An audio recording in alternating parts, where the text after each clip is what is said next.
파트 1. 금기를 깨다. 그해 여름은 유난히도 더웠습니다. 도시의 아스팔트가 녹아내릴 듯한 폭염을 피해 저는 방학을 맞아 시골 할머니 댁으로 내려가 있었습니다. 휴대폰도 잘 터지지 않는 첩첩산 중 하루 종일 들리는 것이라곤 귀를 찢을 듯 울어대는 매미 소리와 마당 수도가에서 떨어지는 물소리 뿐이었습니다. 할머니 댁은 지은 지 50년도 넘은 낡은 개량 한옥이었습니다. 나무로 된 대청마루는 걸을 때마다 삐걱 앓는 소리를 냈고 집안 곳곳에서는 오래된 곰팡이 냄새와 쑥 냄새가 묘하게 섞여났습니다.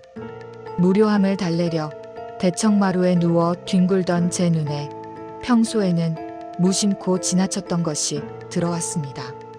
바로 안방과 건넌방 사이 천장 구석에 네모나게 뚫려있는 작은 문, 다락방이었습니다. 어린 시절부터 할머니는 저 다락방에 대해 유독 엄격하셨습니다. 얘야, 저기는 절대 올라가면 안 된다. 잡동사니만 잔뜩 있어서 먼지 구덩이야. 잘못해서 발이라도 헛디디면 큰일 난다. 하지만 하지 말라고 하면 더 하고 싶은 게 사람 심리라고 했던가요? 할머니의 그 단호한 경고가 지금 생각해보면 단순한 걱정이 아닌 것 같았습니다. 할머니의 눈빛에는 분명 공포가 서려 있었으니까요. 그날 오후였습니다. 할머니께서는 읍내 장터에 가신다며 일찍 집을 나서셨습니다. 해 떨어지기 전에는 올 테니 얌전히 있거라. 할머니의 발소리가 멀어지고 텅 빈 집안에는 저 혼자 남았습니다. 적막감이 감도는 거실. 저는 홀린 듯이 부엌에서 낡은 의자를 꺼내왔습니다. 그리고 다락방 입구 밑에 놓았습니다. 의자 위에 올라서자 천장의 네모난 문이 손에 닿을 듯 가까워졌습니다. 가까이서 보니 문틈 사이로 시커먼 거미줄이 엉겨붙어 있었고 안에서는 퀴퀴하고 습한 냉기가 새어나오는 듯 했습니다. 한여름 대낮인데도 등줄기에 서늘한 식은땀이 흘렀습니다. 그냥 열지 말까?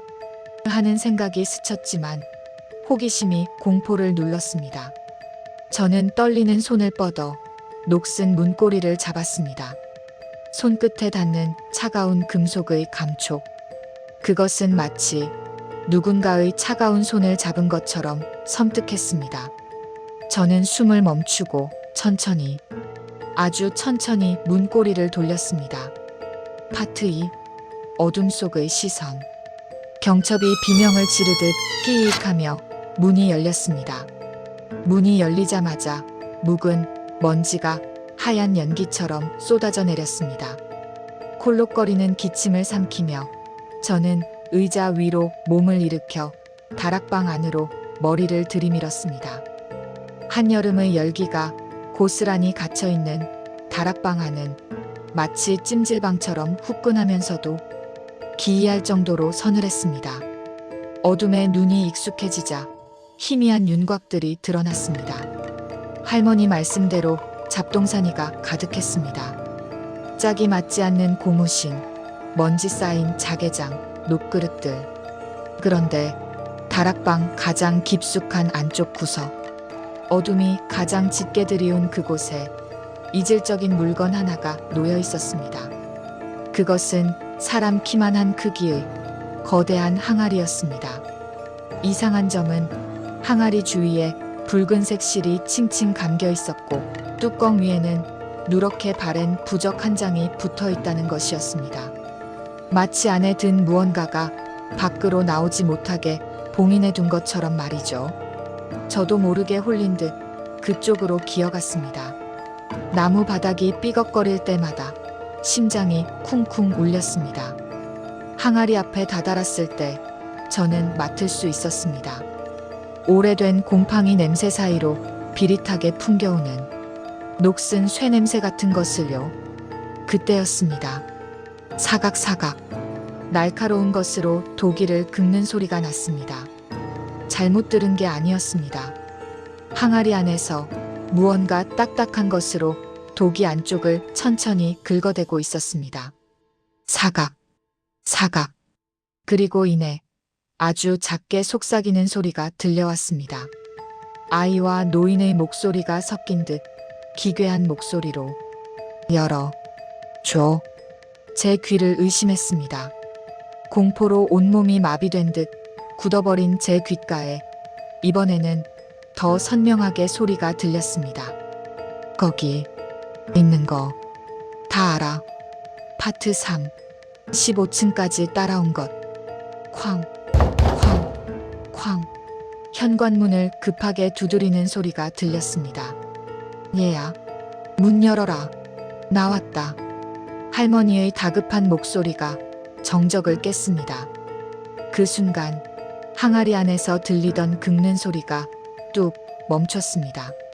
저는 혼비백산하여 다락방에서 뛰어내리듯 내려왔습니다.